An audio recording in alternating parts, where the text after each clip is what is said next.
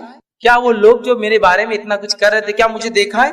فرشتے کہتے اللہ کی قسم انہوں نے تجھے نہیں دیکھا۔ اللہ تیری قسم تجھے دیکھا نہیں انہوں نے، لیکن پھر بھی کرتے ہیں دیکھا ہے۔ اللہ تعالیٰ فرماتا ہے اگر وہ مجھے دیکھ لے تو ان کا کیا حال ہوگا؟ پھر جب بغیر دیکھے وہ یہ سب کر رہے تھے اپنی مجلسوں میں، تو اے فرشتوں اگر مجھے دیکھ لے تو کیا ہوگا؟ تو فرشتے جواب دیتے ہیں، فرماتے ہیں، فرشتے عرض کرتے ہیں اگر وہ تجھے دیکھ لے تو تیری اس سے بھی زیادہ عبادت کرنے لگیں گے۔ اگر دیکھ لے، جب نہیں دیکھا تو اتنی کر رہے تھے، اے اللہ اگر دیکھ لے تو بہت کریں گے۔ آگے یہ ہوتا ہے اس سے بھی زیادہ تیری بزرگی جو ہے اور اس کی جو بڑائی بیان کریں گے، پاکیزگی بیان کریں گے۔ تو اللہ تعالیٰ سوال کرتا ہے وہ کیا مانگ رہے تھے؟ کیا مانگ رہے تھے؟ ان کا سوال کیا تھا جو چیز مانگ رہے تھے؟ فرشتے فرماتے جواب دیتے ہیں وہ تجھ سے تیری جنت مانگ رہے تھے۔ انسان ظاہر سی بات ہے دنیا میں کوئی بھی عمل کیوں کرتا ہے؟ جنت کا متلاشی طلبگار ہوتا ہے، تو وہ تجھ سے تیری جنت مانگ رہے تھے۔ اللہ تعالیٰ فرماتا ہے اور کہتا ہے کیا انہوں نے میری جنت دیکھی ہے جو مانگ رہے تھے مجھ سے؟ تو فرشتے کہتے ہیں اللہ تیری قسم انہوں نے جنت دیکھی نہیں ہوگی۔ اللہ فرماتا ہے اگر دیکھ لے تو وہ کہتے ہیں اگر وہ جنت دیکھ لے تو کیا ہی حال ہوگا ان کا، مطلب اور بڑھ چڑھ کے کریں گے۔ اگر ایک انسان کو یہ کہا جائے کہ یہ ملیں گا، 10ویں پاس ہو جاؤ تو گاڑی دلائیں گے، گاڑی آئی نہیں ہاتھ میں بھی، تو خوشی کی لہر دوڑ اٹھتی۔ تو اللہ پوچھتا ہے کیا جنت دیکھی ہے کیا انہوں نے؟ تو وہ فرشتے کہتے ہیں اللہ تیری قسم جنت نہیں دیکھی۔ تو اللہ پوچھتا ہے اگر دیکھ لے تو کیا حال ہوگا ان لوگوں کا؟ تو وہ جو ہے اسے اگر دیکھ لے تو اس کے لیے ان کی حرص طلب اور شدید ہو جائیں گے۔ اللہ اگر تو دکھا دے تو بہت شدت سے وہ اعمال کریں گے جس اعمال کی وجہ سے تو جنت دیتا ہے، بہت شدید طلب ان کی بڑھ جائیں گی اور اس میں ان کی رغبت اور زیادہ ہو جائیں گی۔ اللہ تعالیٰ پوچھتا ہے وہ کس چیز سے پناہ مانگ رہے تھے؟ چلو مانگ تو جنت رہتے، لیکن کس چیز سے میری پناہ چاہتے تھے؟ تو فرشتے کہتے ہیں، عرض کرتے ہیں وہ جہنم کی آنکھ سے تیری پناہ مانگ رہے تھے اللہ۔ تو اللہ تعالیٰ سوال کرتا کیا انہوں نے جہنم کو دیکھا ہے؟ تو فرشتے جواب دیتے ہیں، فرماتے ہیں، عرض کرتے ہیں تیری قسم ہے اللہ انہوں نے جہنم کو ابھی دیکھا نہیں ہے۔ اللہ تعالیٰ فرماتا اگر دیکھ لے تو کیا حال ہوگا؟ تو فرشتے کہتے ہیں اگر دیکھ لے تو اس سے کئی زیادہ اور بھاگیں گے اور دوڑیں گے، عمل کریں گے۔ جنت بھی دیکھیں گے تو بھاگیں گے، جہنم بھی دیکھیں گے تو نیکی کی طرف بھاگیں گے، گناہوں کو مطلب چھوڑ دیں گے، دوڑیں گے۔ فرمایا اللہ تعالیٰ پھر فرماتا ہے بس میں تمہیں اس بات کا گواہ وٹنس بناتا ہوں۔ اب تم نے یہ سب کہہ دیا، رپورٹ دے دی، تو بس میں اب تمہیں اس بات کا گواہ بناتا ہوں کہ میں نے ان تمام کو جو اس مجلس میں بیٹھے ہیں بخش دیا، مغفرت کر۔ قاسم فرماتے ہیں جو فرشتوں کا اللہ یہ کہتا ہے اس مجلس میں سے، فرشتوں کی مجلس میں گروپ میں سے ایک کہتا ہے، ایک فرشتہ سوال کرتا ہے اللہ آپ سب کو بخش دے رہے، تو سب کو معاف کر دے رہا ہے مجلس میں، حالانکہ اس مجلس میں کچھ ایسے بندے تھے جو ایسا جا رہے تھے، جاتے جاتے 2 منٹ آ کر بیٹھ گئے، مطلب تھوڑی دیر آ کر بیٹھ گئے، ان کی نیت بھی نہیں تھی، ان کا کوئی انٹینٹ نیت بھی نہیں تھی کہ اس مجلس میں خاص آئے، اس کے لیے سفر کرے، بس ایسے گزر رہے تھے، کسی نے دیکھا مجلس چل رہی ہے، آئے مجلس میں بیٹھے، کچھ باتیں مجلس میں سن لی، ٹھیک ہے۔ تو اللہ رب العزت جواب دیتا ہے اس فرشتے کو جو سوال کرتا ہے، ایک تو نیت سے نہیں آیا تھا، بس یوں ہی بیٹھ کر چلا گیا اور تو نے تو سب کو معاف کر دیا ساری مجلس میں۔ تو اللہ تعالیٰ جواب دیتا ہے اور فرماتا ہے یہ اللہ کو یاد کرنے والے ہم نشین ہیں کہ ان کے ساتھ بیٹھنے والے بھی محروم نہیں رہتے۔ اللہ کی مجلس، اس کا ذکر، اس کی بات اتنی اہم ہے کہ اللہ رب العزت فرماتا ہے ان میں خالی چلتے ہوئے بغیر نیت کے بیٹھنے والا بھی محروم نہیں رہتا ہے۔ اس لیے علماء لکھتے ہیں اچھے لوگوں کی صحبت بڑی اہم چیز ہے۔ یہاں اچھے اور نیک لوگ جمع تھے، جس میں ایک انسان یوں ہی چلتے چلتے آ کر بیٹھ گیا تو اپنی مغفرت کروا کر نکل گیا وہاں سے۔ نیک لوگوں کی صحبت معمولی چیز نہیں ہے، ہمیں چاہیے کہ ہم نیک لوگوں کی صحبت اختیار کریں، اس لیے کہ صحبت بہت اثر انداز چیز ہوتی ہے۔ بہرحال تو اللہ کے ذکر کرنے والی مجلسوں کو فرشتے گھیرتے نازل ہوتے ہیں۔ تیسری چیز، قرآن پڑھتے وقت جو ہے سکینت لے کر فرشتے اترتے ہیں۔ تیسرا کام جسے کرنے سے فرشتے اترتے ہیں وہ کیا ہے؟ قرآن کا جو ہے قرآن کی تلاوت۔ صحیح مسلم کی روایت ہے، نبی اکرم صلی اللہ علیہ وسلم فرماتے اور کہتے ہیں ایک شخص سورہ کہف پڑھ رہا تھا اور اس کے یہاں جو ہے 2 لمبی رسیوں سے اس نے اپنا گھوڑا باندھ رکھا تھا۔ سو اس پر ایک بدلی آنے لگی، وہ جب سورہ کہف پڑھنے لگا تو ایک بدلی بادل آنے لگی اور وہ گھومنے لگی، مطلب وہ بادل جو ہے گھومنے لگی، وہ بدلی جو تھی گھومنے لگی اور قریب آنے لگی، جیسے جیسے وہ پڑھ رہا تھا ویسے قریب آ رہی تھی۔ اس کا گھوڑا اس کو دیکھ کر بدکنے لگا، ڈرنے لگا کہ کیا ہو رہا ہے۔ پھر جب صبح ہوئی تو وہ نبی اکرم صلی اللہ علیہ وسلم کے پاس آیا اور ذکر کیا اللہ کے رسول ایسا ایسا ہوا. تو آپ نے فرمایا یہ جو تسکین ہے جو قرآن کی برکت سے اتر رہی تھی, اور ایک روایت میں وہ فرشتے تھے جو سکینت کو لے کر تجھ پر اتر رہے تھے. تو قرآن کی تلاوت اور بالخصوص سورہ کہف کی تلاوت کرنے سے سکینت اترتی ہے, اور سکینت کو جو لاتے ہیں وہ ہوتے ہیں فرشتے. تو اگر کوئی انسان تلاوت قرآن کرتا ہے تو سکینت طاری ہوتی ہے. اللہ ہم پر رحم کرے. ہمارے گھروں میں تو قرآن کبھی کبھار کھلتا ہے. اگر پوچھا جائے, میں آپ سے بدگمانی نہیں کر رہا ہوں لیکن ایک عام سوال, عام بات کہہ رہا ہوں, کسی سے پوچھا ہے آخری بار قرآن کب پڑھے تھے, تو دادا کا انتقال ہوا تھا نا تو تب نکلا تھا. اب کب ہوگا, تو اب انتظار کر رہے ہیں, کوئی اور جائیں گا تو پڑھ دیں گے پھر اس کے لیے. یہی حالت. آخری بار کہاں وہ انتقال ہوا تھا, نہیں اس کے علاوہ ہاں وہ جب گھر بنائے تھے نہ جب پڑھ لیے تھے, اس کے بعد ہاں جب نئی دکان بنی, مطلب یاد بھی ہوتا صدیوں سالوں کا رہتا. 10 سال پہلے دکان کھولی تو جب پڑھے تھے, پھر دادی مرے یا دادا مرے تب پڑھے تھے, پھر نئے گھر بنا تو تب پڑھے تھے. گویا قرآن صرف رسم کے طور پر رہ گیا. یا پھر خوب جھگڑا ہو جائے اپنے طرف, اپنے حق کی بات ہو تو پھر قرآن پڑھ لیتے تھے, وہ قرآن میں لکھا ہوا ہے. اپنے خلاف ہو تو پھر نہیں, وہ سب ٹھیک نہیں, جو چل رہا ہے اس کو ماننا پڑے گا. تو قرآن سے آج دوری ہے. صرف قرآن پڑھنے والے کے لیے اگر سکینت اور فرشتے اترتے ہیں تو پڑھ کر عمل کر کے اس کو دوسروں تک پہنچانے والوں کے لیے کیا کیا نہیں ہوتا ہوں. اگر سٹارٹنگ میں یہ حال ہے تو جب شروعات اس درجے کی ہے تو خاتمہ کس انداز کا ہوگا, یہ اندازہ لگا لیجیے. اسی طرح فرشتے جن لوگوں کے لیے اترتے ہیں ان میں سے ایک ہے مسجد میں قرآن پڑھنے اور پڑھانے والوں پر فرشتے نازل ہوتے ہیں. ایک تو قرآن پڑھنا عام, مسجد میں پڑھنا مطلب مسجد ایسی جگہ ہے جہاں اللہ کا ذکر کرنا چاہیے, اور قرآن اس میں سب سے افضل ہے, یاد رکھیے بہت افضل ذکر. تو لہٰذا مسجد میں اگر قرآن پڑھے اور پڑھائے, پڑھنے اور پڑھانے والوں کے لیے فرشتے نازل ہوتے ہیں. ابو ہریرہ رضی اللہ عنہ حدیث کے راوی فرماتے اور کہتے ہیں, یہ صحیح مسلم کی روایت ہے, جو شخص, میرا حدیث لمبی ہے اس کا خالی وہ ٹکڑا رکھتا ہوں, جب لوگ اللہ تعالیٰ کی کتاب پڑھنے اور پڑھانے کے لیے اللہ تعالیٰ کے گھروں میں سے کسی گھر میں جمع ہوتے ہیں تو ان پر اللہ تعالیٰ کی رحمت اترتی ہے جو انہیں ڈھانپ لیتی ہے, فرشتے انہیں گھیر لیتے ہیں اور اللہ تعالیٰ فرشتوں میں ان کا ذکر کرتا ہے. تو جب مسجد میں قرآن پڑھا جاتا ہے تو نتیجہ یہ نکلتا ہے کہ اس کے نتیجے میں فرشتے نازل ہوتے ہیں کہ تو قرآن پڑھا جا رہا ہے, اور جو ہے اس کو گھیر لیتے ہیں, اور اللہ تعالیٰ فرشتوں میں ان لوگوں کا ذکر کرتا ہے جو مسجد میں قرآن پڑھتے یا دوسروں کو پڑھاتے ہیں. ٹھیک ہے, تو ہمیں ایک معمول بنانا چاہیے کہ اللہ کے گھروں میں اللہ کی کتاب پڑھی جائے, اور بالخصوص چونکہ ہم لوگ عربی زبان نہیں جانتے, اس کا ضرور اہتمام ہو کہ ہمارے مسجدوں یا گھروں میں جب قرآن پڑھا جائے تو ترجمہ بھی ساتھ پڑھا جائے, اور ہو سکے تو ایک قدم اور آگے بڑھ کے تفسیر بھی ضرور پڑھی جائے. اس میں کھلے طور سے کہتا ہوں جو بہتر لگتا ہے پڑھیے آپ کے نزدیک, میں کوئی نام بھی نہیں لیتا ہوں آپ سے, بس اللہ کی کتاب کو کھولیے, چونکہ اللہ کی کتاب کی خصوصیت ہے. علامہ ابن تیمیہ رحمہ اللہ فرماتے ہیں کہ جب کوئی شخص قرآن کی غلط تفسیر کرتا ہے تو اگلی آیتیں فوراً اس کو رد کر دیتی ہیں. اس لیے ہمارا ایمان اور عقیدہ ہے کوئی اس کی غلط نہیں کر سکتا, جب بھی پکڑا جاتا ہے, اور کہیں نہ کہیں لوگ نکل کر پھر صحیح چیز کی طرف آتے ہیں. میں کہتا ہوں پڑھیے تو صحیح, عادت تو ڈالیے نا, تم کون سی جماعت کے بلبل کون سا پڑھنا, ارے جو تم کو پسند ہے بھیا, میں بولتا بھی نہیں ہوں کچھ. شروعات تو کرو, پڑھو تو صحیح. نماز پڑھو تو کوئی یہ نہیں بول سکتا نماز پڑھو کا معنی ایکسرسائز کرو, نماز ہی بولیں گے نا. شروع تو ہو, لگو تو صحیح اس کتاب سے, تعلق تو جوڑو, حق کی طرف پہنچ جاؤں گے. لیکن حالت یہ ہے کہ کتاب کھلتی ہی صدیوں میں ہے. کسی گھر میں جا کے کہہ دیا ذرا قرآن لاؤ, بولتا رہے قرآن لاؤ, بولے تو سیڑھی لاؤ. آپ بولتے قرآن لاؤ, بول رہے میں تم سیڑھی, وہ اوپر رکھا ہوا رہتا ہے نا, وہ وہاں تو سیڑھی لگتی ہے اس کے لیے, وہ تو لیڈر کے بغیر اوپر چڑھ بھی نہیں سکتے ہم. ٹھیک ہے, سیڑھی لا کے اس کو پورا وہ آپ کے ایئر کلینر سے پورا اس کو صاف کرنا پڑتا, چونکہ صدیوں کی دھول ہے. پھر وہ نکل کر آتا اور پھر پڑھا جاتا, پھر تعریف بھی ہوتی ہے, ہمارے شگڑ دادا نے وہ لائے تھے تب کا ہے. ارے میرے بھائی سبحان اللہ, اتنے دن کا بچا کیوں وہ قرآن استعمال ہو کے, چونکہ دنیا کے اوراق میں پڑ جاتے ہیں, استعمال کر کر کے ختم کر دینا تھا, نیا لانا چاہیے تھا. رکھا کیوں گیا؟ اللہ کی کتاب, گائیڈ بک, جو کتاب رہنمائی دیتی دنیا میں, اس کو اتنا صاف ستھرا کیوں رکھا؟ پڑھو, پڑھ کے اس کو جو استعمال کرو, اس کے اوراق ڈھیلے ہوں گے, پھٹ جائیں گے, نئے لانا پڑیں گے. اور یہ مطلوب بھی یاد رکھیے, قرآن کو پھاڑنا نہیں, پڑھنے سے اس کتاب کی حالت ہو جاتی ہے نا. دیکھیے جو قرآن بچے طالب علم حافظ بنتے ہیں, ان کے قرآن کی حالت دیکھیے کیسے جاتے ہیں, پڑھنے سے اب پیچھے کا ورق پڑ جاتا, سامنے کے 4 صفحے پڑ گئے, بیچ کے ورق. کیوں؟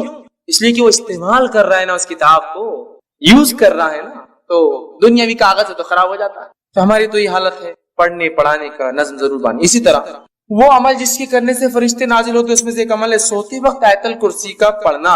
اس سے فرشتے نازل ہوتے ہیں, اور اتنا سادہ, اتنا آسان, اتنا چھوٹا عمل ہے آیت الکرسی. 10 جملے اس میں, صرف آیت تو ایک ہی ہے لیکن جملے 10 ہے اس کے اندر. 10 جملے, ایک آیت, وہ بھی نہیں ہوتا سوتے وقت, ہے نا. اور ویسے بھی بہت سارے لوگوں کو ذکر کا موقع کہاں ملتا, ٹی وی دیکھتے دیکھتے آنکھ بند ہوتی, ٹی وی چالو ہے, آوازیں چالو ہے, جب تک آواز ہی آئی نہیں تو نیند بھی نہیں آتی. سائیکولوجیکل ڈسٹرب ہو گئے اس کو دیکھ دیکھ کر, اطمینان کھو بیٹھے ہیں, شور کے اندر نیند آتی. تو پھر وہ دیکھتے سوری کہاں اللہ کا ذکر اور کیا ہے آیت الکرسی پڑھا کیجئے. صحیح بخاری کی روایت ابو ہریرہ رضی اللہ عنہ فرماتے ہیں, حدیث بہت لمبی ہے, اتنا وقت نہیں چونکہ بہت طویل حدیث ہے, آپ سب جانتے بھی اس روایت کو. ابو ہریرہ رضی اللہ عنہ فرماتے ہیں میں جو ہے زکات کے کھجوروں پر مجھے تعینات کیا گیا تھا. رات میں ایک شخص آیا اور زکات کی کھجوریں جس جگہ بھر کر رکھی گئی تھی اس کنٹینر کو پھاڑ کر چرانے لگا. میں نے جا کر پکڑا اور کہا کہ اب صبح اللہ کے رسول صلی اللہ علیہ وسلم کے پاس لے جاؤں گا. کھجور چرا رہے تھے, زکات کا مال چرا رہے تھے. تو کہا نہیں میرے بیوی بچے بہت بھوکے, میں کل نہیں آؤں گا, تم چھوڑ دو. کہا ٹھیک ہے اب کل نہیں آنا, چھوڑ دیتے, چونکہ رحم کھا کر کہ یار بیچارہ بھوکے بچے بھی, چلو ٹھیک ہے. صبح اٹھتے ہیں فجر میں, کہتے اللہ کے رسول کر رہا تھا, ایک آدمی آیا تھا کھجور چرا رہا تھا. پھر آپ نے کہا کیا ہوا؟ تو کہا وہ بولا بیوی بچے بھوکے تو میں نے لے جانے دیا. تو کہا ابو ہریرہ آج پھر آئیں گا. اللہ کے رسول نے تو کہا لیکن کہ نہیں آئیں گا, لیکن کہا آج آئیں گا. ابو ہریرہ رضی اللہ فرماتے اب تو میں مستعد تھا, چونکہ آپ نے بول دیے تھے اب آئیں گا تو بس شور آنے ہی والا. میں کھڑا تھا اور آیا وہ, پھر چرا تھا. پھر میں نے پکڑا, کہا آج تو گیا, اب تو لے جاؤں گا آپ سب کے سامنے اور صبح ذلیل کروں گا, چوری کر رہا تھا. تو کہا نہیں میرے بھی بچے بھوکے تھے, میں پریشان تھا, اب کل نہیں آؤں گا, یہ وعدہ رہا. کہا ٹھیک ہے چلے جاؤ, رحم کھا لیا. تیسرے دن پھر یہ ہوا, دوسرے دن آپ سب کے پاس فجر میں ملے, آپ سب نے فرمایا کیا ہوا رات؟ تو کہا اللہ کے رسول صلی اللہ علیہ وسلم آپ نے کہا تھا وہ آیا اور میں بالکل تعینات تھا, پھر کہاں ہے؟ تو کہا میں نے چھوڑ دیا رحم کھا کر. کیوں؟ تو بولے وہ اس کی بیوی بچے بھوکے تھے, پھر میرے سے بڑی آہو بکا کرنے لگا, گزارش ہے چھوڑ دو. کہا ابو ہریرہ آج پھر آئیں گا. کہا آج پھر تو کہاں جانے والا؟ تو ابو ہریرہ فرماتے ہیں میں نے سوچ لیا کہ آج تو اس کو نہیں چھوڑوں گا, گیا آج. تیسرے دن پھر آیا, پکڑا, کہا آج کوئی ریکویسٹ نہیں, کوئی گزارش نہیں, کوئی بات نہیں چلنے والی, 2 دن سے تم آ رہے ہو. تیسرے دن آیا, کہا اب نہیں. تو کہا آج چھوڑ دو, اب نہیں آؤں گا. میں ایک بات تمہیں ایک کلمہ سکھا دیتا ہوں, اگر اس کلمے کو پڑھ لو تو فرشتہ ایک آسمان سے نازل ہوتا ہے جو رات بھر فجر تک تمہاری حفاظت کرتا ہے اور شیاطین تم سے دور بھاگ جاتے ہیں. کہا کیا ہے؟ تو کہا سوتے وقت جو ہے آیت الکرسی پڑھ لینا. صبح ہوئی, فجر کی نماز پڑھی, نبی اکرم صلی اللہ علیہ وسلم ملاقات ہوئی. کہا ابو ہریرہ تمہارے خیری کا کیا ہوا, آیا تھا؟ تو کہا آج بھی آیا تھا. کہا کہاں ہے؟ تو کہا میں نے آج بھی چھوڑ دیا اس کو. تو کہا کیوں؟ تو کہا اس نے ایک کلمہ مجھے سکھا دیا جس کلمے کے بارے میں اس نے یہ کہا کہ اس کو پڑھنے سے رات بھر ایک فرشتہ اترتا ہے, نازل ہو کے حفاظت کرتا ہے. میں نے چھوڑ دیا. تو کہا ابو ہریرہ یہ بات اس نے سچ کہی ہے, اور تم جانتے وہ کون تھا؟ تو کہا اللہ اور اس کے رسول زیادہ جانتے, مجھے تو نہیں پتا. کہا وہ شیطان تھا, وہ ہمیشہ جھوٹ بولتا ہے لیکن یہ بات اس نے سچی بولی ہے, یہ بات یہ سچ بولا اس نے, باقی وہ جھوٹا ہے, بہت بڑا شیطان تھا. تو دیکھیے آپ, شیطان دور ہو جاتا ہے آیت الکرسی پڑھنے سے, فرشتہ رات بھر حفاظت کرتا ہے. اب لوگ پریشان ہیں حفاظت کے لیے, مال کی, دولت کی, ہے نا, بہت ساری چیزوں کی. آیت الکرسی پڑھی, بہت سیدھے اور سادے اصول دیے گئے. میں سمجھتا ہوں فرشتوں کی سیکیورٹی اور ان کا نازل ہونا, اس سے بڑی کوئی سیکیورٹی نہیں ہو سکتی. سمجھ رہے آپ, ان کا آ جانا, کسی کے لیے تعینات ہو جانا, اس سے بڑا کچھ نہیں ہو سکتا. لیکن اب مسئلہ یہ ہم لوگوں کا کہ بات سمجھ میں نہیں آتی. اب ایک سین تصور کیجیے کہ سمجھ لیجیے ایک شخص آپ کے سامنے آ رہا ہے اور اس کے پیچھے 2 پولیس والے چلتے ہوئے آ رہے ہیں. ملنے کی ہمت کرتے آپ, بہت بھاری آدمی دیکھ رہے ہو, پولیس ساتھ چل رہی تھے, اس کو تو کوئی حد بھی نہیں لگا سکتا کہ وہ پولیس والے ساتھ رہتے, اس کے سادے پولیس والے. اب پولیس والے جن کے پاس بندوقیں لگی ہوئی ہو, اس کا تو مقام بڑھ گیا نا, اسٹین گنس ہو اور بڑھ گیا, AK-47 لے کے اس کے پیچھے جا رہے, اور بڑھ گیا پولیس سے ہٹ کر ٹوپی صرف بدل جائے, ٹوپی کے بدلے کالا کپڑا ہو تو ہر بہت خطرناک آدمی دکھ رہے تھے. اتنی بڑی سیکورٹی, ٹوپی نہیں سر پہ, وہ سر پہ کفن باندھا ہوا آدمی اس کے ساتھ گھوم رہا. کمانڈوز جو ہوتے ہیں وہ کفن باندھے ہیں نا, ان کا یہ مقصد ہے کہ اب جان بھی جائے تو کوئی مسئلہ نہیں. ٹوپی نہیں تو مطلب بہت بڑا آدمی دکھ رہا ہے, سمجھے نا, اندازہ ہوتا ہے. اب اندازہ لگائیے فرشتہ کھڑا ہے آپ کے لیے رات بھر. اللہ تعالیٰ کی ایک مخلوق جس کی طاقت, حیت, کیفیت, توانائی ایسی ہے کہ یہ روایت میں آتا ہے کہ ایک فرشتہ جو خبر میں قرآن جو نہیں پڑھتا تھا اس کو جو سزا دینے پر متعین رہے گا، وہ ایک گز لوہے کا اٹھائے گا سلاخ اور اٹھا کے دم مارے گا ایک آدمی پہ جس نے قرآن نہیں پڑھا تھا دنیا میں خبر میں، اتنے زور سے وہ آدمی چلائیں گا اور اس کا سر ریزہ ریزہ بن کے ہوا میں اڑ جائے گا کہ تمام مخلوق زمین و آسمان کی سوا جن اور انس کو چھوڑ کر اس کی چیخ کو سنیں گی۔ تو آپ نے کہا کہ وہ فرشتے کے بارے میں معلوم ہے تم کو، وہ گز جو مارتا ہے وہ گز کا ویٹ کیا ہے؟ صحابہ نے کہا نہیں ہم کو نہیں پتا کیسے مارتا ہوں گا ویٹ۔ تو کہا وہ ایک گز اگر اٹھا کر دنیا کے سب سے بڑے پہاڑ پر ماری جائے تو پہاڑ کو پاؤڈر میں تبدیل کر دیں گا ذرات میں، اتنا ویٹڈ اور اتنا خطرناک وہ پنچ ہوتا ہے، ٹھیک ہے؟ وہ پڑے گا گز، اور اس گز کو پہلے سے لے کر آخری انسان اور پہلے سے لے کر آخری جن سب بھی مل جائے تو اس کو ہلا بھی نہیں سکتے جگہ سے، اتنا ہیوی گز صرف ایک فرشتہ اٹھاتا ہے۔ طاقت بتا رہا ہوں میں کتنی ہوتی ہے، فرشتے سارے انسان اور جن بھی مل جائے تو وہ گز کو موو نہیں کر سکتے جگہ سے، جو وہ اٹھا اٹھا کر ماریں گا اس کو قیامت تک۔ قرآن نہیں پڑھنے والے کا میں نے اس لیے کہا نا، دنیا میں بیڑا غرق، خبر میں بیڑا غرق، آخرت میں بیڑا غرق۔ اور بہت سے لوگ قرآن سے بڑی عجیب دشمنی پال رکھی ہے، ایسی عجیب دشمنی کہ قرآن پڑھنے کے بولے کاٹے کھڑے جاتے ان کے آنکھ، اور شیطان کے بدلے اعوذ باللہ من الشیطان پڑھے تو یہ بھاگ جاتا نکل کے، بھاگنا تو شیطان چاہیے نا، اعوذ باللہ یہ بھاگ جاتا نکل کے، قرآن پڑھے تو گمراہ ہو جاتے باہر۔ ارے بھائی قرآن کی نہ قرآن پڑھنے سے گمراہ ہو جاتے، دیکھو کتنے لوگ گمراہ ہو گئے قرآن پڑھ کے، انہوں کیسی باتیں کر رہے انہوں کیسی کر رہے، اپن نے کچھ پڑھے نہیں، اللہ کچھ پوچھنے والا نہیں اپنے سے، حالت یہ ہے اپنی، ہم پڑھتے نہیں اللہ پوچھے گا بھی نہیں ہم سے، اللہ رحم کرے۔ یہاں دیکھیے آیت الکرسی پڑھ رہے ایک فرشتہ چلا، حفاظت سیکورٹی کے لیے، اس سے بڑی کیا بات ہو سکتی ہے؟ آئیے وہ عمل جس کے کرنے سے فرشتے نازل میں ایک عمل یہ ہے کہ ایک بابرکت رات ہوتی ہے، اس رات میں فرشتے نازل ہوتے ہیں، اور وہ رات کو کہا جاتا ہے شب قدر، لیلۃ القدر، جو کہ آج بھی ہو سکتی ہے۔ 21 گزر چکی ہے وہ بھی ہو سکتی تھی، اور آنے والی اور 3 راتیں باقی وہ بھی ہو سکتی ہے، 25 27 اور 29 بھی ہو سکتی ہے۔ شب قدر میں فرشتے اترتے ہیں جس کی گواہی اللہ رب العزت نے اپنی کتاب کے اندر سورہ قدر سورہ نمبر 97 آیت جو ہے اس پورے سورے کو آپ پڑھیے، اللہ نے فرمایا اِنَّا أَنزَلْنَاهُ فِي لَيْلَةِ الْقَدْرِ، ہم نے قرآن کو لیلۃ القدر میں نازل۔ وما ادراک ما لیلۃ القدر، اور مسلمانوں کیا چیز ہے جو تمہیں سمجھائے لیلۃ القدر کیا ہے؟ لیلۃ القدر خیر من الف شہر، بس تمہاری عقلوں کو اتنی بات تو ضرور سمجھ میں آ جائیں گے اور اتنا کافی ہے تمہاری سمجھ کے لیے، 1000 مہینوں سے افضل یہ رات ہے۔ تنزل الملائکۃ والروح، اور اترتے ہیں اس رات فرشتے اور جبرائیل، یاد رکھیے، اور جبرائیل علیہ الصلوۃ والسلام کا ایک نام کیا ہے معلوم آپ کو؟ روح۔ جبرائیل علیہ السلام کا ایک نام یاد رکھیے، وہ روح ہے، یاد رکھیے، نہیں تو آپ بولیں گے تنزل الملائکۃ والروح، اور ایک صاحب ایک بار تفسیر کرنے لگے، اترتے ہیں اس رات فرشتے اور بڈھے اور بڑوں کی روحیں، ملائکہ الگ ہے نا اور روح الگ ہے، تو پھر صحیح بات ہے نا۔ یاد رکھیے یہاں روح سے مراد جبرائیل علیہ السلام ہے، روح الامین بھی ان کا ایک نام ہے، جبرائیل بھی ان کا ایک نام ہے، جبریل بھی ان کا ایک نام ہے، ٹھیک ہے؟ تو روح بھی انہیں کہا جاتا ہے، روح الامین بھی کہا جاتا ہے، 4 نام ان کے قرآن میں آتے ہیں، جبرائیل، جبریل، روح الامین اور روح۔ تو اترتے اس رات جبرائیل سردار فرشتوں کے وہ، اور ساتھ میں پورے لے کر، اور جو ہے وہ رات اتنے فرشتے اترتے ہیں کہ مسند احمد کی روایت میں آپ فرماتے اس مبارک رات قدر کے اندر فرشتے اتنے نازل ہوتے ہیں جیسے دنیا میں کنکر اتنے نازل ہوتے ہیں۔ اور جو علماء لکھتے ہیں اس کی تفسیر میں کہ شب قدر کو قدر اسی لیے کہا جاتا ہے، اتنے زیادہ فرشتے اترتے ہیں کہ قدم رکھنے کو فرشتوں کو جگہ نہیں ہے۔ اب اس رات کو بھی کیسے مناتے اور کیا حال ہے ہمارا، مجھے زیادہ بولنے کی ضرورت نہیں۔ پہلے تو 5 میں سے 1 ہے، تو اپنے لیے تو 1 ہی فکس ہے پہلے سے۔ انڈین لوگوں کو آکرشت کسی نے بتا دیا یا اللہ نے وہی بھیج دی کہ بھائی تمہارے لیے 27، کہے کو محنت کر رہے تم 5 راتیں جاگ رہے، 27 کو جاگو، اور 27 کو جاگ کے پوری علامتیں فٹ کر لیتے ہو رات میں، ماشاء اللہ۔ چلو بھیا 5 جاگے تو فرق محسوس ہوگا کہ 27 کیا الگ تھی، 1 ہی جاگ کے سب کچھ فٹ کر کے اور چلو مل گیا اپنے 1000 مہینوں کا سب، جاؤ اور سو جاؤ۔ 5 تلاش کرنا ہے۔ نبی اکرم صلی اللہ علیہ وسلم سارا آخری عشرہ جاگ کر عبادت کرتے، اعتکاف میں ہوتے، اور بیویوں کے گھر پہ کسی خادم کو بھیجتے جا کے اٹھاؤ، قدر ہو سکتی ہے آج، جاگو عبادت کرو۔ نہیں 5 رات کون چھٹی دیں گا بھیا، میرے کو چھٹی کہاں ملتی، 5 راتیں کیسے میں جاؤں گا، مشکل ہے۔ ایک دن ملاقات ہوئے، رے بھائی بہت آپ کی آنکھیں لال لال دکھ رہی، کیا بات ہے؟ 10 راتوں سے سویا نہیں میں، کیوں، کیا مسئلہ ہے؟ گھر میں شادی ہے نا، کوئی معمولی چیز ہے کیا؟ ہلدی، مہندی، سانچک، رجگے، شادی، ولیمہ، جماگی، کیا کیا نہیں رہتا، اتنا سب کرنا پڑتا، تو رات بھر میں جاگ رہا۔ اچھا شب قدر کی 5 وہ نہیں ہو سکتی، کیونکہ شادی کا ثواب شاید اس سے زیادہ ہے وہ جاگنے کا، وہ بدعتوں اور رسومات اور خرافات کرنے کا، اس لیے نہیں ہو رہا۔ ارے آپ بہت جاگے ہوئے دکھ رہے تھے، 1 مہینے سے آپ جو ہے سوئے نہیں، جاگتے رہے، گھر میں بیمار ہے نا میرے امی، ارے ٹھیک ہے اس کے لیے تو مطلب بیماری کے لیے جاگ سکتے، رسومات کے لیے جا سکتے، سفر کے لیے جاگ سکتے، خرافات کے لیے جا سکتے، پکنک کے لیے گھومنے پھرنے جانا ہے تو جاگ سکتے ہاں، لیکن شب قدر کی 5 رات ذرا ٹف ہو جاتا، مشکل ہے۔ اس دن بزنس ڈوبتا ہوا نظر آتا، باس چڑھتا ہوا نظر آتا، نوکری جانے کا ڈر لگتا، باقی جگہ نہیں ہوتا، باقی جگہ نہیں ہوتا۔ اس رات اترتے ہیں، بہت بابرکت رات ہے، مبارک رات ہے۔ صحیح بخاری کی روایت فرماتے کہتے ہیں جس شخص نے حالت ایمان کے اندر جو ہے ثواب کی نیت سے شب قدر میں قیام کیا، عبادت کی، نماز پڑھی، غفر له ما تقدمت من ذنبک، اللہ پچھلے گناہ معاف کر دیتا، بہت بابرکت رات ہے۔ اسی طرح وہ عمل جن کے کرنے سے فرشتے نازل، اس میں سے ایک عمل یہ ہے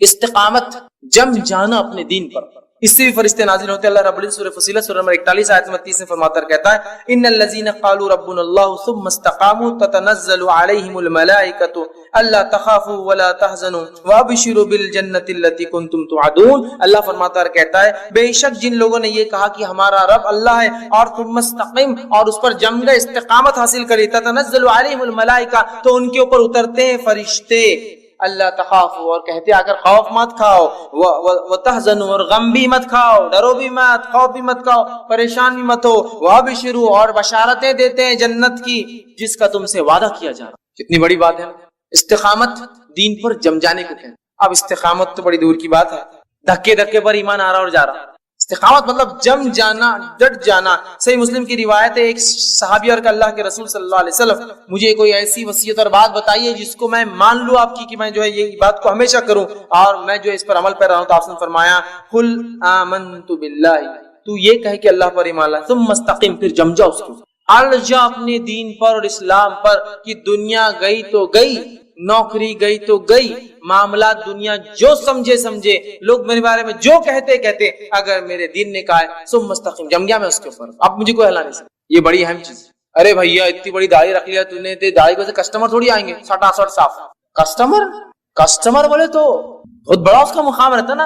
استقامت، جم جائیے، اس دن کو آپ سمجھتے ہیں، توکل کر لیجیے پھر اللہ پر، سب کچھ یہ کرنے والا ہے، کوشش نہیں چھوڑنا ہے۔ لیکن ہاں میں یہ نہیں کر رہا ہوں کہ آپ کچھ نہیں، گھر میں پڑے رہیے، کوشش کرتے رہیے۔ تو بہرحال استقامت جو اختیار کرتا ہے، فرشتے نازل ہو کے خوشخبریاں دیتے ہیں، غم مت کھاؤ، ڈرو مت، کچھ نہیں ہوتا، تسلی دیتے ہیں۔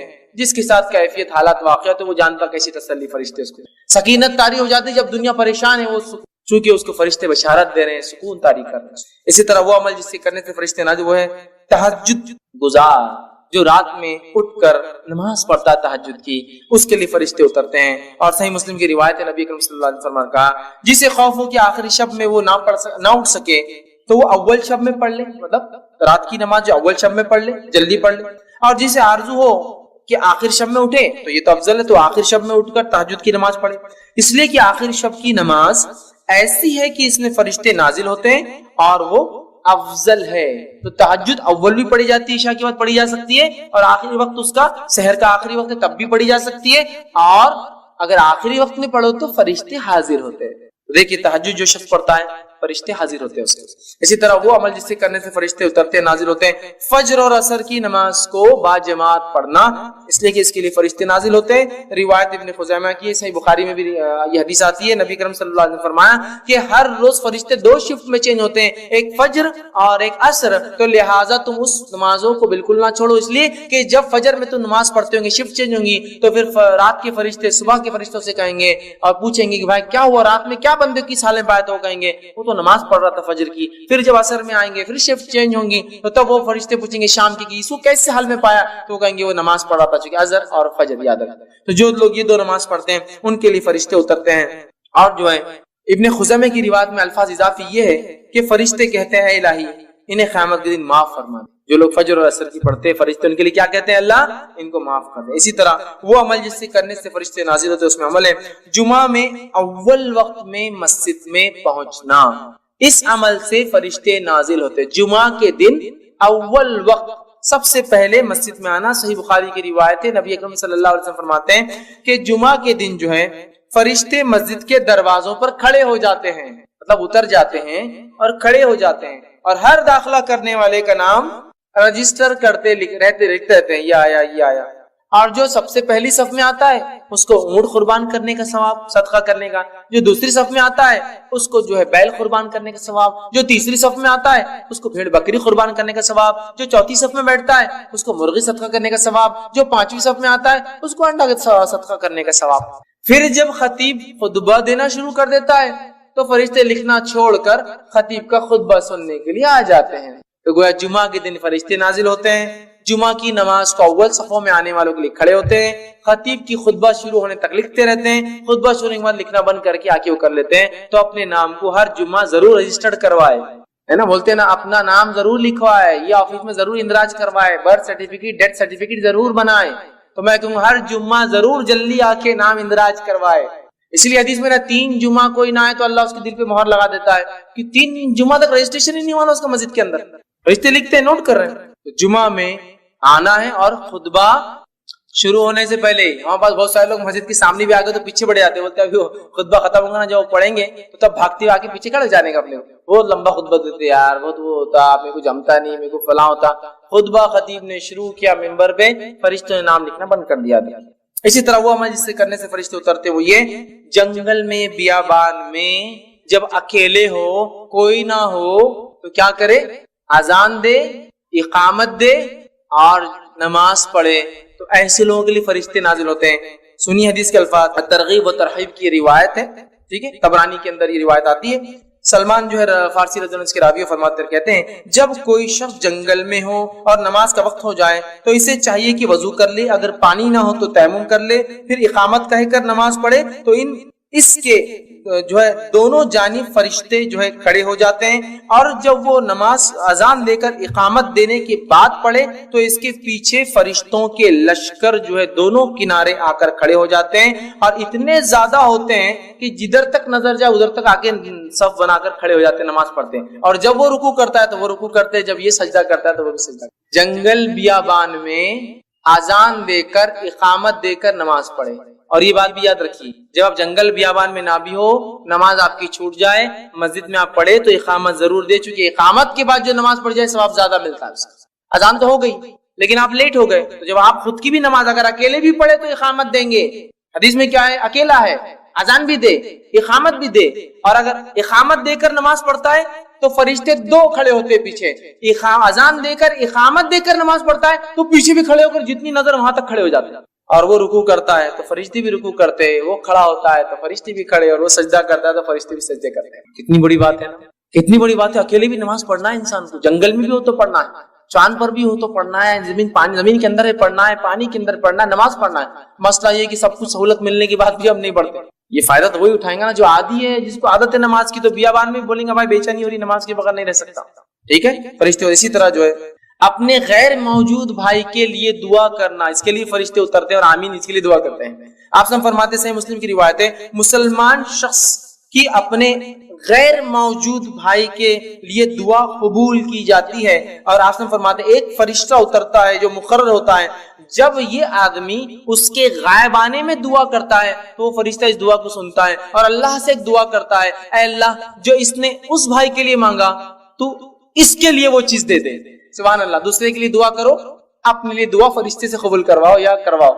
میں دعا کر رہا ہوں اپنے بھائی کے لیے اور میرے لیے فرشتہ دعا کر رہا ہے، اللہ جو اس نے اس کے لیے مانگا تو اس کو دے دے، جو اس نے اس کے لیے مانگا تو اس کو دے. اے اللہ میرا یہ بھائی بڑا غریب دکھ رہا ہے، اس کے حالات کو درست کر دے.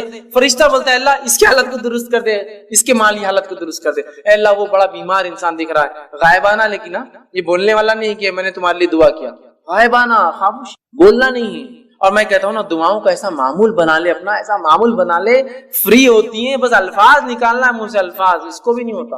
دعاؤں کا تو بڑا مسئلہ ہے بھیا، کہاں دعائیں کرتے ہیں ہم. اور اگر کوئی دعائیں دے تو ویسے ہوتا ہے اتنے بڈھے ہو گئے تم، پورے داڑھی میں بال ابھی بھی کالے اور دعائیں دے رہے تم ہم کو، شرم آ رہی تمہاری دعاؤں کو سن کے. ہم دعاؤں کا چلن نہیں نا، چلن ہی نہیں ہے. اور ہمارے پاس ہندوستان میں تو وہ حال ہے دعاؤں کا کہ کوئی دعائیں دے دے اور دعا دینے کو لوگ ڈرتے بھی ہے کہ جو دعا دیے تو بڈھے ہو جاتے، اور یہاں بڈھا تو کوئی ہوتا نہیں، سب جوان مرتے ہمارے پاس. کون بڈھا کے بڈھے دکھتے ہیں کیا آپ کو آج؟ کہاں دکھتے ہیں؟ 90 سال ہے لیکن بالوں سے تو پتا نہیں چلتا کہ 90 سال کے. ابھی تو میں جوان ہوں، غذا وزا مار کے بالکل بہترین، بڈھا ہوا ہی نہیں بیچارہ، دعائیں کیسے دیں؟ ایک مرتبہ ایک صاحب تھے، انہوں نے ایک شخص کو دعائیں دی، جو دعائیں دی تو بھاگ گیا. میں نے کہا تمہیں وہ آدمی دعائیں دے رہا تم بھاگ گئے؟ تو نہیں بولے اتنا سا بچہ دعا دے رہا ہے، میرے کو شرم آ رہی تھی سننے. دعاؤں کے چلن نہیں، عام کر دیجئے دعاؤں، عادی ہو جائیے دعاؤں کو۔ اگر دعاؤں کا معمول دیکھنا ہے تو اب عرب کو دیکھیے، بات ہے اس کی کہ میں آیا ہوں یہ کام کے لیے، اس سے پہلے 10 دعائیں اور جاتے وقت 10 دعائیں اور کام تھا اس کو، خالی میں یہ کام کے لیے آیا ہوں۔ جو لوگ گلف کنٹریز میں گئے ہوں گے آپ دیکھیے، ہوا بھرانے کے لیے آپ کہیں جائیے، وہ 2-4 دعائیں دیں گا، جو بھرنے والا اگر ہوگا تو جاتے وقت 2-4 دعائیں اور کام کیا تھا ہوا بھرو بولنا ہے آپ کے ساتھ۔ عادی ہے وہ دعا میں، عادی بن جائیے تبھی تو نکلیں گی نا غائبانہ اپنے بھائی کے لیے دعا، جب سامنے نکلیں گی تو پیچھے بھی نکلیں گی۔ عادت بنائیے دعائیں دینے، خوب دعائیں دیجیے، عربی ضرور نہیں، آپ اردو میں بولو نا، اللہ اچھا رکھو، اللہ سے، یہ تو بول سکتے ہیں نا، چلو عربی نہیں آتی تو یہ تو بول سکتے ہیں نا، کیا مسئلہ، اتنے الفاظ نہیں، وہ بھی گھستی زبان ہماری بولنے کے لیے۔ غائبانہ دعا کی فضیلت تو آپ دیکھیے، آپ اس کے لیے اور فرشتہ آپ کی، کتنی بڑی بات ہے۔ دعاؤں کا معمول ہر جگہ دعاؤں کا معمول بنا، عادی بنا لیجیے، دعائیں نکالیے۔ ایمبولینس جا رہی ہے ایک سامنے سے، کوئی نہ کوئی ہے خطرے میں ہے، اے اللہ اس کو شفا اور صحت دے، ورنہ چل گیا تو کیا کریں گے، ایمرجنسی میں دکھ رہا نا، ایمبولینس میں جا رہا، نکلنا چاہیے دعا دل سے، غائبانہ دعا ہوں گی اس کے لیے، آپ نہیں پتا کون ہے بیچارہ، تو دعاؤں کے عادی ہوں گے تو جب ایمبولینس دعا نکلی، دعائیں کا مسئلہ ہے نا بڑا، دعائیں دیجیے، کثرت سے دیجیے، غائبانہ دیجیے، فائدہ اٹھائیے، فرشتہ اترتا ہے، سنتا ہے، آمین کہتا ہے اور اللہ سے کہتا ہے اللہ اس کو وہ دے جو اس نے اپنے بھائی کے لیے مانگا۔ بہت بڑی بات ہے، یاد رکھیے بہت بڑی بات ہے فرشتوں کا ہمارے لیے دعا کرنا، وہ عمل جسے کرنے سے فرشتے نازل ہوتے ہیں، دعائیں کرتے ہیں، اس میں سے ایک عمل یہ اللہ کے لیے کسی بھائی سے ملاقات کے لیے جانا، اللہ کے لیے کسی بھائی سے ملاقات کے لیے جانا۔ صحیح مسلم کی روایت ہے، آپ صلی اللہ علیہ وسلم فرماتے اور کہتے ہیں ایک آدمی دوسری بستی کی طرف جانے لگا اپنے ایک دینی بھائی سے، مسلمان بھائی سے ملنے کے لیے، تو اللہ تعالیٰ نے راستے میں ایک فرشتے کو تعینات کر دیا اس کی آزمائش کے لیے، اس سے پوچھنے کے لیے کر دیا۔ جب وہ اس فرشتے کے پاس پہنچا تو اس فرشتے نے پوچھا کہاں جا رہے ہو؟ تو اس شخص نے کہا میں اس بستی میں اپنے بھائی سے ملنے کے لیے جا رہا ہوں۔ فرشتے نے پوچھا کیا تو نے اس پر کوئی احسان کیا ہے جس کی وجہ سے تو وہاں جا رہا ہے، جیسا کچھ لینا ہے اس سے کوئی احسان، پیسے دیا ہوا تو ادھار واپس لینے جا رہا ہے، کچھ کرنے، احسان کیا ہے؟ تو اس پر کوئی احسان کیا ہے جسے تو بڑھانا چاہتا ہے یا لینا چاہتا ہے؟ کہا نہیں، بس میں اتنی سی بات کے لیے جا رہا ہوں کہ اللہ تعالیٰ مجھ سے راضی ہو جائے، اس خاطر چونکہ میں اس سے اللہ سے محبت کرتا ہوں اور میرا رب مجھ سے راضی ہو جائے بول کر میں اپنے اس بھائی سے ملاقات کے لیے جا رہا ہوں۔ وہ اس کا رشتہ دار نہیں ہے، دینی بھائی ہے، سر ملاقات کے لیے جا رہا ہوں جس طرح تو نے رضا کی خاطر، فرشتے نے جواب دیا جس طرح تو نے رضا کی خاطر اپنے بھائی سے تو محبت کی خاطر جاتا ہے، تو وہ فرشتہ دعا دیتا ہے اور کہتا ہے کہ محبت کی ہے اس لیے تو جا رہا ہے اپنے بھائی سے، اللہ تعالیٰ بھی تجھ سے محبت فرماتا ہے، تجھ سے محبت کرتا ہے۔ فرشتہ نازل ہوا اس شخص کے لیے جو اپنے بھائی سے صرف اللہ کے لیے ملنے ہے نا، تو یہ بھی معمول بنائیے، اپنے دوست، رشتہ دار، احباب، رشتہ دار تو اور زیادہ حقدار ہے لیکن ایسے لوگ جو دینی اعتبار سے ہے ملاقات کیجیے ان سے جا کر، یہ بڑا افضل عمل ہے۔ اللہ کے فرشتے نازل ہوتے ہیں ایسے لوگوں کے لیے، دعائیں کرتے اور اللہ محبت کرنا شروع کر دیتا ہے۔ ٹھیک ہے، اسی طرح جو ہے وہ شخص جس کے لیے فرشتے نازل ہوتے ہیں ان میں سے ایک ہے لوگ اس سے رشتہ توڑے اور وہ ان سے رشتہ جوڑے رکھے، لوگ اس سے رشتہ توڑے اور وہ ان سے رشتہ جوڑے رکھیں، ایسے لوگوں کے لیے بھی فرشتے نازل ہوتے ہیں۔ صحیح مسلم کی روایت ابو ہریرہ رضی اللہ عنہ فرماتے کہتے ہیں کہ اللہ کے رسول صلی اللہ علیہ وسلم نے کہا کہ آپ کے پاس ایک شخص آیا اور اس نے کہا اللہ کے رسول میرے کچھ رشتہ دار ہیں کہ میں ان سے تعلق جوڑتا ہوں اور مجھ سے تعلق توڑتے ہیں، میں ان سے حسن سلوک کرتا ہوں وہ میرے ساتھ برا سلوک کرتے ہیں، میں ان کے ساتھ تحمل اور بردباری مطلب معاف کرتا ہوں، درگزر کرتا ہوں، ظاہر کرتا ہوں اور وہ میرے ساتھ نادانی سے پیش آتے ہیں۔ آپ نے فرمایا اگر ایسا ہی ہے جیسا تو بتا رہا ہے کہ وہ ایسا کرتے ہیں تیرے ساتھ، تیری اس کی بات کہتا ہے تو گویا ان کے منہ میں تو راکھ ڈالتا ہے، گرم راکھ، تیرا یہ اتنا اچھا عمل ان کے منہ میں تو انگار ڈال رہا ہے اس عمل کی وجہ سے، مطلب وہ توڑتے ہیں تو نہیں توڑتا۔ پھر فرمایا ان کے مقابلے میں تیرے ساتھ ہمیشہ اللہ کی طرف سے ایک مددگار رہیں گا جب تک تو اس عمل پہ باقی رہے۔ کب تک ایک مددگار اللہ کی طرف سے تیرے ساتھ رہیں گا؟ جب تک وہ رشتہ توڑے اور تو جوڑتے رہے، ایک فرشتہ تیرے ساتھ ہمیشہ مددگار بن کر رہے گا۔ سیکیورٹی فرشتہ ہے آپ کے ساتھ، بڑی اہم بات ہے، بہت اہم چیز یاد رکھیے۔ علی بن ابی طالب رضی اللہ عنہ کو ایک بار کہا گیا کہ آپ خلیفہ ہیں، پروٹیکشن لے لیجیے، حفاظت کے لیے کچھ لوگ رکھتے ہیں، تو کہا اللہ نے فرشتے تعینات کر رکھے ہیں، جب تک وہ رہیں گے کوئی مجھے نقصان نہیں پہنچا سکتا، جب اللہ انہیں حکم ہٹنے کا دے دیں گا تو کوئی مجھے بچا نہیں سکتا، تو کوئی زیادہ فائدہ ہونے والا نہیں ہے حفاظتی دستے رکھ کر۔ کتنی اہم بات ہے، یہ بڑی اہم بات ہے۔ اسی طرح مریض کی عیادت کو جانے سے فرشتے نازل ہوتے ہیں، مریض کی عیادت، بیمار۔ مسند احمد کی روایت ہے جو آپ سے فرماتے ہیں جب کوئی مسلمان دن کے کسی گھڑی میں اپنے بھائی کی عیادت کرے تو اللہ تعالیٰ کے 70,000 فرشتے اللہ بھیجتا ہے۔ کتنے فرشتے بھیجتا ہے؟ 70,000 70,000 فرشتے بھیجتا ہے, اور وہ فرشتے اگر دن میں جاتا ہے تو شام تک دعائیں مغفرت کرتے ہیں, اور اگر شام میں جاتا ہے تو صبح تک دعائیں مغفرت کرتے ہیں. کس شخص کے لیے؟ جو بیمار کی عیادت کرنے جاتا ہے. اللہ تعالیٰ اس کی بھی ہمیں توفیق دے. بیمار کی عیادت محال ہوتا ہے ہمارے لیے, لوگ زندگیاں مر جا رہے ہیں, مطلب عیادت کرنے سے پہلے گزر بھی جا رہے ہیں, لیکن وقت جائیے 70,000 فرشتے اترتے ہیں اور اس پورے دن دعائیں کرتے, اللہ اس کی مغفرت کر, اس کو بخش دے, اس کو معاف کر دے, اس کے گناہ معاف کر, اور صبح سے شام تک, اور شام میں گیا تو صبح تک. سمجھ رہے آپ؟ اور کچھ صحابہ کا تو یہ معمول تھا, اگر شام ہونے لگتی, مطلب ابھی دن کا آخری وقت ہوتا, تو عیادت کو نہیں جاتے, بولتے رک جاؤ شام ہونے کے بعد جائیں گے تاکہ صبح تک مغفرت کی دعا کریں گے نا فرشتے. تھوڑا ٹائم باقی, اب سمجھ لیجیے مغرب نہیں ہوئی, مغرب سے 15 منٹ ہے, تب سورج غروب ہوگا, دن بدل جائے گا نا شام, تو رک جاتے تھے. کہ کیوں؟ کہ تو دن بھر کا ہے نا, رات کریں گا تو رات بھر, مغرب کی بات کریں گا تو فجر تک, اور فجر کی بات کریں گا تو مغرب تک, تو رک جاتے تھے تھوڑا سا, اور پھر شام ڈھلنے کے بعد جاتے تاکہ رات بھر فرشتے دعا کریں. 70,000 فرشتوں کی دعا چاہیے. آسان عمل ہے, مریضوں کی عیادت کریں. لوگ اپنے دین کی دعوت و تبلیغ اس کام کے ذریعے کر رہے ہیں. بڑا اہم عمل ہے, چھوٹا سا عمل ہے, بڑا اہم عمل ہے. اس لیے کہ جب بیمار انسان ہوتا ہے نا, وہ کسی کی بھی کوئی بھی بات میں آ جاتا ہے. بیمار کو آپ کہیں یہ کر لی, وہ کر لیتا, یہاں خرچ کیجیے کر لیتا, یہ دے دیجیے دے دیتا, وہ کھا لو کھا لیتا, کیونکہ اس کو شفا چاہیے, اس کو بیماری سے نجات چاہیے نا. ایسے موقع پر اگر حق والے لوگ نہیں جائیں گے تو پھر کون جاتے؟ باطل چلے جاتے, کچھ بھی سنا دیتے, کوئی بھی طریقہ بتا دیتے, پھر آپ بولتے رے وہ ایسا کر رہا ہے, وہ غلط ہے, تو بھائی آپ جا کے بتاؤ نا. بیماری ایک موقع ایسا ہوتا ہے, لوگ سنتے ہیں, جانا چاہیے, یاد رکھیے, ٹھیک ہے. اسی طرح جو وہ عمل جس سے کرنے سے فرشتے نازل ہوتے, وہ یہ ایک شخص تھے جو بہت نیک و سعادت مند تھے, ان کے جنازے میں جو ہے فرشتے شامل ہوئے, بہت نیک انسان تھے, اور جو ہے یہ روایت جو ہے سنن ابو داؤد کی ہے, لیکن حدیث کے اندر وہ کون صحابی تھے ان کا کوئی تفصیلات تذکرہ نہیں ہے, لیکن ایک نیک انسان تھے. نبی اکرم صلی اللہ علیہ وسلم کے جنازے میں پیدل چلنے لگے. صحابہ نے کہا اللہ کے رسول سواری پہ چلیے نا, آپ تھک جائیں گے. آپ نے کہا نہیں.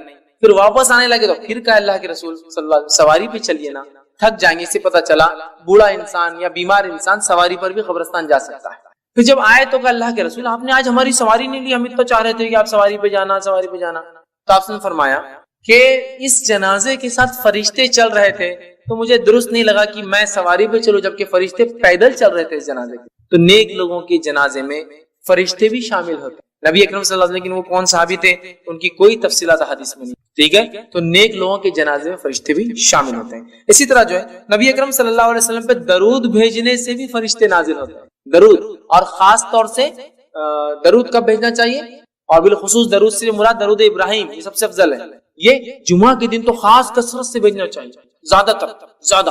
اور درود کے اتنے فضائل ہیں, انشاءاللہ میں آگے فرشتے کس کے لیے دعا کرتے ہیں اور کس کے لیے بد دعا کرتے ہیں, ایک اور عنوان آ رہا ہے, اس میں انشاءاللہ بات رکھوں گا, لیکن مختصر کہتا ہوں فرشتے دعا کرتے. اور درود کے فضائل میں ایک بات یہ آتی ہے, ایک صحابی نے کہا اللہ کے رسول اگر میں اپنی دعاؤں میں اگر ایک تہائی مطلب ایک چوتھائی درود پڑھوں تو 25% میری دعا کا 25% صرف درود, تو کیا چل جائیں گا؟ تو آپ نے کہا کم ہے. تو کہا 35% اگر درود پڑھوں اور باقی میری دعا ہو, تو کہا زیادہ کرے تو بہتر ہے. تو کہا کیا آدھے میں درود بھیجوں, مطلب آدھی دعائیں درود اور آدھی دعائیں اپنے لیے کروں؟ تو کہا ٹھیک ہے لیکن اور بڑا تو اچھا ہے. تو کیا کہا پورا میں صرف درود ہی بھیجوں؟